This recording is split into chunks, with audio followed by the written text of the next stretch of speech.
अगर स्टेट में चेंज होंगे तो हमेशा ये एनर्जी रिलीज करेंगे या फिर एनर्जी एब्जॉर्ब करेंगे। जायज सी बात है, अगर इनको कन्वर्जन कंडेंस होके करना है, मतलब कि अगर गैस को लिक्विड में कन्वर्ट होना है, तो क्या होगा, एनर्जी क्या होगी, रिलीज होगी कि एमिट होगी। देखो जो भी जितना एक्सपैंडेड फॉर्म है उसके पास एनर्जी मेंटेन है, और जैसे ही वो कंडेंस होगी तो उसकी एनर्जी जितनी फैली हुई होगी वो सब कॉन्ट्रैक्ट होगी और वो एनर्जी एटमॉस्फेयर में रिलीज कर देगा। मतलब कंडेंसेशन वाले प्रोसेस में एनर्जी रिलीज होती है। और हो भी क्यों ना, क्योंकि हम तो एनर्जी दे रहे हैं ना इसको, तभी तो एनर्जी मिली इसको, इसीलिए तो वाटर वेपर में चेंज हुआ। तो वेपर में चेंज होने के साथ साथ इनके अंदर एनर्जी भी तो आ गई। अब जब भी उल्टा प्रोसेस करेंगे, जब वापस से ये वेपर वाटर ड्रॉपलेट्स में चेंज होगा तो इसको एनर्जी रिलीज करनी चाहिए ना, जितनी एनर्जी हमने इसको वेपर में चेंज होने के लिए दी थी। तो बिल्कुल कॉमन सी बात है ना ये तो इसके बेसिस पर हम पढ़ सकते हैं कि इसको लेटेंट हीट बोलेंगे। लेटेंट हीट कब होगा, जब भी कंडेंसेशन के प्रोसेस में, नॉर्मली अगर हम इसको बोलें लेटेंट हीट ऑफ कंडेंसेशन क्या है, तो जब भी लेटेंट हीट तो हर केस में, इन सब केसेस में लेटेंट हीट बनेगा, लेकिन latent heat of condensation specifically हमको पढ़ना है। और ये कंडेंसेशन कब होगा, जब वेपर लिक्विड ड्रॉपलेट्स में चेंज होगा। इसको हम क्यों पढ़ रहे हैं, एक्चुअल में हम इसलिए पढ़ रहे हैं क्योंकि जैसे जैसे एयर ऊपर की ओर बढ़ता जाता है, हमें पता है टेम्परेचर कम होता जाता है, तो ये क्या करेगा ना, कंडेंस होना स्टार्ट करेगा। मान लो कि अगर ये वाटर वेपर है यहां पर, तो ये कंडेंस होना स्टार्ट करेगा, और जैसे ही कंडेंस होगा तो यहां से क्या निकलेगा, लेटेंट हीट ऑफ कंडेंसेशन, मतलब एटमॉस्फेयर गर्म हो जाएगा इसके ठंडे होने से। मतलब इसने अपनी एनर्जी रिलीज कर दी एटमॉस्फेयर में, जिसके चलते एटमॉस्फेयर थोड़ा सा गर्म हुआ और ये ठंडा होकर कंडेंस हो गया। मतलब जो भी वेपर के फॉर्म में था अब वो वाटर ड्रॉपलेट्स के फॉर्म में बन गया। तो यहां पर आप देखोगे कि जो भी मॉइस्ट एयर होते हैं, जिसमें मॉइस्ट मतलब जिसमें मॉइस्चर प्रेजेंट होती है, जिसमें ह्यूमिडिटी होती है, ऐसा हवा जिसके अंदर थोड़ा थोड़ा वाटर प्रेजेंट हो, उसको मॉइस्ट एयर बोलते हैं। अगर वो ऊपर की तरफ उठे, लिफ्ट हो और ठंडा हो, तो उसके वजह से क्या होगा, वाटर वेपर जो है वो कंडेंस होगा, और जैसे ही वाटर वेपर कंडेंस होगा तो वहां से लेटेंट हीट ऑफ कंडेंसेशन या फिर लेटेंट हीट एनर्जी निकलेगी। अब यही एक एनर्जी जो यहां से निकलती है ना, आप समझो कि आगे चल के अभी हम बात करेंगे तो जो भी साइक्लोन्स होते हैं, थंडर स्टॉर्म्स होते हैं, ये सबको एनर्जी कहां से मिलती है, इन सबको एनर्जी इसी लेटेंट हीट ऑफ कंडेंसेशन से मिलती है। अब ये कैसे होता है, क्या होता है, इसको हम अपने नेक्स्ट लेक्चर में किसी दिन डिस्कस कर लेंगे, लेकिन फिलहाल आप इसको इस चीज से रिलेट कर पाओ इसलिए मैंने आपको लेटेंट हीट ऑफ कंडेंसेशन भी समझा दिया है। अब यहां पर वापस हम आते हैं एडियाबैटिक प्रोसेस में, देखते हैं कि एयर पार्सल के राइज से क्या होता है। अभी तक हमने बिल्कुल आसान शब्दों में पढ़ा है सब चीज। हमको पता है कि अगर एक भारी पत्थर हो हवा में, अगर हम उसको छोड़ेंगे तो वो नीचे की ओर आएगा। अगर यही भारी पत्थर एक एयर बबल के फॉर्म में हो तो एयर बबल ऊपर की तरफ जाएगा। सिंपल सी बात है। इसी तरीके से एक पार्सल जो होता है एयर का, वो भी ऊपर की तरफ जाता है। अगर इसकी डेंसिटी इसके सराउंडिंग से ज्यादा हो गई तो ये नीचे की तरफ आएगा, और अगर सराउंडिंग से कम हो गई तो ये ऊपर की तरफ जाएगा। सब खेल डेंसिटी का ही है यहां पर। तो राइजिंग एयर भी होंगे यहां पर और फॉलिंग एयर भी होंगे। अब दोनों के कॉन्सेप्ट्स को हम समझने की कोशिश करते हैं। सबसे पहले पढ़ते हैं पार्सल ऑफ राइजिंग एयर। देखो राइजिंग एयर का पार्सल जो भी होगा वो अलग अलग हीटिंग, मतलब क्यों ऊपर उठेगा, उसको कोई शॉक तो लगा नहीं है। ऑब्वियस सी बात है कि हमें उसमें क्या करना पड़ेगा, अगर उसको ऊपर उठाना है तो हमको एटमॉस्फेयर को गर्म करना पड़ेगा। यूजुअली ऐसा फिनोमेना कब देखने को मिलेगा कि भाई जब भी सन से रेज आ रही हैं और अर्थ का सरफेस जो है वो हीट हो गया, तो इस हीट ने कुछ रेडिएशंस दिए। इस रेडिएशन के चलते जो भी इसके जस्ट अबव जो भी एयर के पैकेट्स थे वो एयर के पार्सल गर्म हो गए, और इस गर्म होने के साथ साथ वो भी ऊपर उठने लगे। ये सिंपल सी बात समझ में आई। तो मतलब क्या है, जैसे ही ये ऊपर उठने की बात कर रहे हैं, मतलब कि ऊपर उठेंगे, हीट रिसीव करते हैं। अब देखो क्या होता है, जितनी भी बातें अभी तक हमने की, अब इनके ऊपर उठने से क्या होगा। ऊपर जैसे ही उठेंगे तो क्या हमने पढ़ा, प्रेशर कम होता जाएगा। जैसे ही प्रेशर कम होगा तो इसका टेम्परेचर भी, सॉरी यहां पर ऊपर कर दिया, प्रेशर कम होगा। जैसे ही प्रेशर कम होगा तो साथ ही साथ टेम्परेचर भी कम होगा इसका। जाहिर सी बात है, डायरेक्ट रिलेशन होता है। अब देखो जब भी पार्सल हीट लेके ऊपर की तरफ मूव कर रहा है तो कुछ दूरी चलने के बाद इसका प्रेशर कम होने के कारण टेम्परेचर भी कम हो जा रहा है। तो क्या होगा, यहां पर एक प्रोसेस जो भी हमने अभी ये पढ़ा, अब आप बताओ कि ये एडियाबैटिक प्रोसेस है कि नहीं। बिल्कुल सही, ये एडियाबैटिक प्रोसेस नहीं है। क्यों? क्योंकि हमने हीट जो है वो इसको एक्स्ट्रा प्रोवाइड की। वो हीट कहाँ से मिल रही है? जो कि अर्थ का सरफेस रेडिएशन के थ्रू इसको गर्म करने की कोशिश कर रहा था। तो ये हालांकि ऊपर तो उठेगा, राइजिंग एयर का पार्सल ऊपर उठेगा, प्रेशर में कम होगा और टेम्परेचर भी कम होगा, लेकिन ये एडियाबैटिक चेंजेस नहीं होंगे। एडियाबैटिक लैप्स रेट के अंदर इसको हम नहीं पढ़ेंगे। केवल हीट एक्सचेंज हो रहा है क्योंकि एक्सटर्नल एनवायरनमेंट उसका गर्म था। अब क्या होगा? धीरे धीरे जैसे जैसे ये ऊपर उठना स्टार्ट हुआ, अब हीट वाला कॉन्सेप्ट तो खत्म हो गया, सरफेस से काफी ऊपर आ गया है, लेकिन फिर भी ये ऊपर ही उठता रहा, ऊपर उठता रहा। और एक बात यहां पर ध्यान दें कि जैसे जैसे ये और ऊपर उठेगा तो इसका प्रेशर एटमॉस्फेयर के लिए और कम होता जाएगा, मतलब कि प्रेशर कम होगा। जैसे जैसे प्रेशर कम होगा, क्या पढ़े थे हम? वॉल्यूम इंक्रीज होगा या फिर इसका एक्सपेंशन होगा। ये एक्सपैंड हुआ। पहले एक छोटा सा एयर पैकेट था जो कि ऊपर की डायरेक्शन में चलता रहा। पहले तो अर्थ की हीट से ऊपर उठ रहा था, लेकिन बाद में प्रेशर के कम होने से भी, नॉर्मली एटमॉस्फेरिक प्रेशर कम होता है तो इसका डेंसिटी जो है वो नॉर्मली जब तक सराउंडिंग एयर प्रेशर से इसको कम मिलता रहा तब तक ये राइज होता रहा। तो अभी भी राइज हो रहा है। राइज होते होते प्रेशर कम होता जा रहा है। प्रेशर कम हुआ इसलिए ये एक्सपैंड होके इतना बड़ा बन गया। अब जितना बड़ा बना तो इसके साथ साथ टेम्परेचर भी तो कम हुआ होगा, ठीक है? तो यहां पर जो चेंज हो रहा है, यहां पर तो कोई हीट एक्सचेंज की बात हमने नहीं की ना। ये तो केवल और केवल इससे हो रहा है क्योंकि एटमॉस्फेरिक प्रेशर जो है वो ऊपर हाइट के साथ कम हो जा रहा है। तो इसका मोशन जो कि पहले अर्थ के हीट रेडिएशन से प्रभावित था, बाद में तो प्रभावित नहीं हो रहा है ना। तो सिंपल, अगर ऐसा राइजिंग एयर प्रेशर के कम होने से एक्सपैंड होता है और टेम्परेचर इसका भी कम हो जाता है, इसको हम लोग एडियाबैटिक लैप्स रेट के अंदर में पढ़ सकते हैं। यहां पर टेम्परेचर चेंजेस क्यों हो रहे हैं? केवल और केवल प्रेशर और वॉल्यूम की वजह से, या फिर दोनों के चेंज होने की वजह से। तो सिंपली इसको हम लोग एडियाबैटिक चेंज बोल सकते हैं, क्योंकि कोई भी हीट एक्सचेंज एयर पार्सल और एक्सटर्नल एनवायरनमेंट के बीच में नहीं हुआ है। इतनी बात समझ में आ गई आपको? एडियाबैटिक लैप्स रेट क्या है? यहां पर टेम्परेचर गिरेगा और पार्सल जो है क्या करेगा? जब भी मैंने पढ़ाया कि जब ये एक्सपैंड होगा तो यहां से क्या निकलेगा? Latent heat of condensation. जब भी ऐसा हीट मिल रहा है उसको, तो पता चला उसका एनवायरनमेंट थोड़ा सा इसको और हीट दे दिया। सिस्टम के अंदर का ही हीट इसको मिल रहा है, मतलब कि कुछ भी एक्सचेंज नहीं हो रहा है, बस इसके एक्सपैंड होने से ये सराउंडिंग थोड़ी सी हीट हुई, ये और ऊपर की ओर बढ़ा। क्यों? क्योंकि इसका सराउंडिंग से भी ये थोड़ा सा भी और ऊपर बढ़ने की क्षमता में है, और ऊपर गया। इसने थोड़ा सा और कंडेंसेशन दिया और लेटेंट हीट निकला और ऊपर पड़ा, तो ऐसे बढ़ता रहेगा ये ऊपर। तो इसको हम लोग बोलते हैं एडियाबैटिक टेम्परेचर लैप्स। और ये जो रेट में डिफरेंस, मतलब ये जो चेंजेस आ रहे हैं, इसको हम लोग बोलते हैं एडियाबैटिक लैप्स रेट। ये पॉजिटिव होगा जब टेम्परेचर लगातार ऊपर बढ़ने पर गिरता रहे। तो ये बात समझ में आ गई पूरी, किस हिसाब से हमने सबसे पहले लैप्स रेट पढ़ा, उसके बाद हमने एडियाबैटिक का मतलब समझा और एडियाबैटिक लैप्स रेट पढ़ा। और एडियाबैटिक लैप्स रेट का कॉन्सेप्ट हमने राइजिंग एयर के पार्सल के ऊपर समझाने की कोशिश की, और यहां पर हमने लेटेंट हीट का भी कॉन्सेप्ट यहां पर इंक्लूड कर दिया। और यहीं पर हमने क्या पढ़ा कि जैसे जैसे ये ऊपर चलता जाएगा तो ये लेटेंट हीट निकालता जाएगा, और इसी लेटेंट हीट के चलते थंडरस्टॉर्म, टोर्नाडोज, साइक्लोन्स, इन सबका फॉर्मेशन होता है। मतलब उनको एनर्जी यहीं से मिलती है।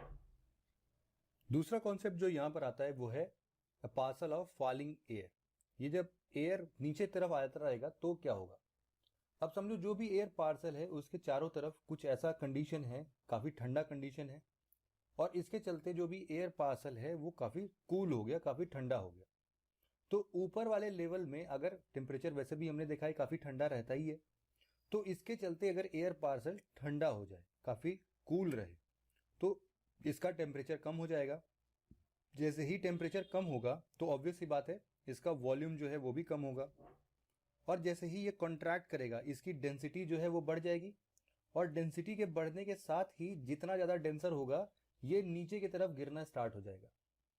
अब होगा क्या कि जो भी एयर पार्सल है वहां पर जैसे जैसे नीचे की तरफ आता जाता है वैसे वैसे प्रेशर भी इंक्रीज होता जाएगा। अच्छा, एक बात यहां पर और भी आप समझो कि हो सकता है कि ये जो सराउंडिंग एयर टेम्परेचर था जो कि काफी ठंडा इसको मिला जिसके चलते ये ठंडा हुआ, यूं भी तो हो सकता है ना कि वो माउंटेन एरिया के पास में हो और हमें पता है कि माउंटेन का जो भी टॉप एरिया होता है वहाँ पर ठंड काफ़ी ज़्यादा होती है, तो अगर इसके कांटेक्ट में आने के साथ साथ इतने हाइट पर भी मान लो हिमालय पर है, तो हिमालय का जो ऊपर का टिप है वो तो काफ़ी कूल है, आइस से बिल्कुल ढका हुआ है, तो इन सब के कांटेक्ट में आने के साथ भी तो जो इतना ऊपर वाला हवा है वो काफ़ी ठंडा हो सकता है।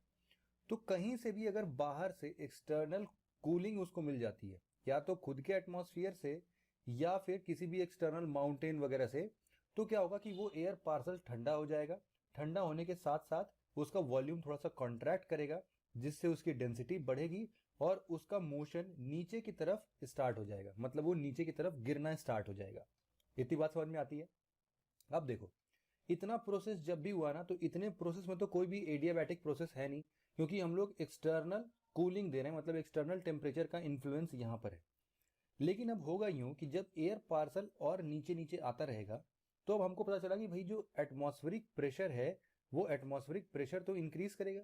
क्यों? क्योंकि हमने पढ़ा है कि अर्थ के सराउंडिंग में अगर हम लोग ऊपर की तरफ जा रहे थे तो एटमॉस्फेरिक प्रेशर जो है वो कम हो रहा था। इसका जस्ट ऑपोजिट अगर नीचे की तरफ आएंगे तो प्रेशर जो है वो इंक्रीज होगा। तो प्रेशर इंक्रीज होना स्टार्ट होता है। अब इसके चलते होगा क्या कि जैसे ही प्रेशर इंक्रीज होता है तो हमने पढ़ा कि हमारे पास एक गैस लॉ के अंतर्गत डायरेक्ट रिलेशन है कि टेम्परेचर भी इंक्रीज होगा। अब जिस हिसाब से टेम्परेचर भी इंक्रीज होगा, ये वाला जो प्रोसेस है, ये प्रोसेस है हमारा एडियाबैटिक का। और यहां पर जो भी लैप्स रेट आ रहा होगा, आपको भी पता है कि ये जो एडियाबैटिक लैप्स रेट है वो नेगेटिव नेचर का होगा। क्यों? क्योंकि हमने पॉजिटिव एडियाबैटिक लैप्स रेट में कुछ और पढ़ा था कि उसमें क्या होता था, टेम्परेचर जो है वो धीरे धीरे कम होता रहता था, उस चीज को बोलते थे। यहां पर क्या हो रहा है, टेम्परेचर बढ़ रहा है, तो इसीलिए हम लोग इसको नेगेटिव एडियाबैटिक लैप्स रेट बोल रहे हैं। यहां पर एक और कॉन्सेप्ट है कि देखो, एक होता है कैटाबैटिक विंड। कैटाबैटिक विंड क्या होता है, जैसे यहां पर एडियाबैटिक पढ़ रहे हैं वैसे ही एक और नाम होता है, इसका नाम है कैटाबैटिक विंड।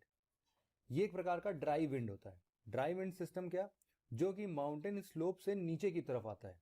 जब भी माउंटेन स्लोप से नीचे की तरफ कोई भी ऐसा ड्राई विंड सिस्टम आता है तो क्या होगा उसके साथ, ऊपर के जगहों पर तो वो ऑलरेडी ठंडा है ही है, जैसे जैसे वो नीचे आता रहता है वो भी एक प्रकार का ड्राई विंड का एक एयर पार्सल बनेगा, तो उसका टेम्परेचर धीरे धीरे क्या होगा, चेंज होगा एडियाबैटिकली, और इस एडियाबैटिक चेंज से उसका टेम्परेचर थोड़ा सा इंक्रीज हो जाएगा।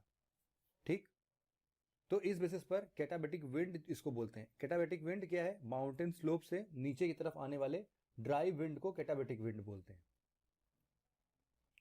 सिंपल टर्म्स में अगर हम बात करें, जो भी चीजें अभी तक हमने पढ़ी हैं उसको जरा सा समराइज करने की कोशिश करते हैं।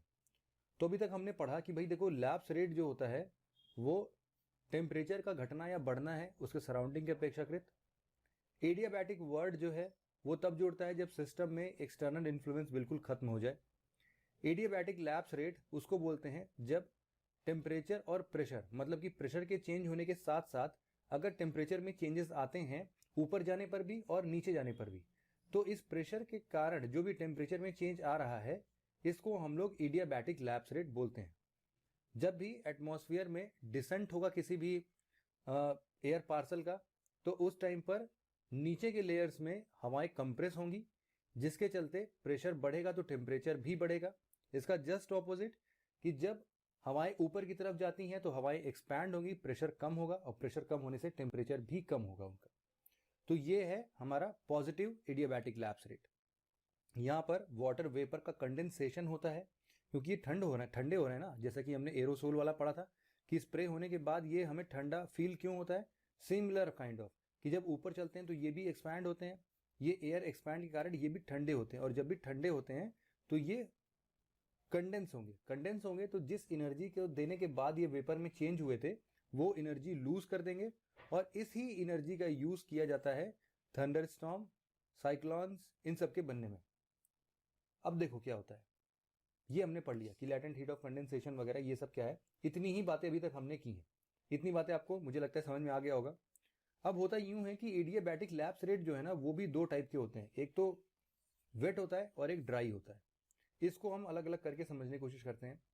पहले पढ़ते हैं, एक बार ड्राई एडियाबैटिक लैप्स रेट पढ़ते हैं, फिर वेट एडियाबैटिक लैप्स रेट पढ़ेंगे, और इनके बीच में जो भी ये मीटियोरोलॉजिस्ट जो होते हैं वो क्लाइमेटिक कंडीशंस को प्रेडिक्ट करते हैं, कब बारिश होगा कब बारिश नहीं होगा, इसके बारे में थोड़ी सी जानकारी हम प्राप्त करते हैं कि कैसे आखिर वो लोग इसको जज करते होंगे। यहां पर एक कॉन्सेप्ट आता है जिसको हम लोग बोलते हैं सैचुरेटेड एयर और अनसैचुरेटेड एयर। अब दोनों का मतलब क्या है सैचुरेटेड और अनसैचुरेटेड एयर में? देखो, कोई भी हवा अगर है तो उसका अपना एक कैपेसिटी है जिस पे वो वाटर मॉलिक्यूल्स को एब्जॉर्ब कर सकता है। जैसे कि हम लोग खाना खाते हैं ना, तो खाना कितना खा सकते हैं? जितनी पेट में जगह हो। आप 10 रसगुल्ला खाने के बाद अगर आपके पेट में बिल्कुल जगह नहीं है और रसगुल्ला आपको कितना भी पसंद हो, लेकिन फिर भी 11 वाला रसगुल्ला तो आप नहीं खा पाएंगे ना, नहीं खा पाएंगे क्योंकि पेट भर जाता है उतने में और आप कुछ भी उससे ज़्यादा नहीं कर सकते। तो इस टाइम का जो कंडीशन है आपके पेट का वो सैचुरेटेड है, इतना सैचुरेटेड हो चुका है कि आप इच्छा होते हुए भी रसगुल्ला नहीं खा सकते हो। तो ये सैचुरेशन कहलाता है। इसी तरीके से एयर भी है। तो एयर भी कितना पानी अपने अंदर एब्जॉर्ब कर सकता है, कितना पानी खा सकता है, अब इसको खाना ही बोलेंगे, पानी पीना नहीं बोलेंगे, मतलब कितना ये एब्जॉर्ब कर सकता है, इसी पे टिकते हैं कि एक एयर का मॉलिक्यूल कितना वाटर एब्जॉर्ब कर सकता है, उसकी एक कैपेसिटी है।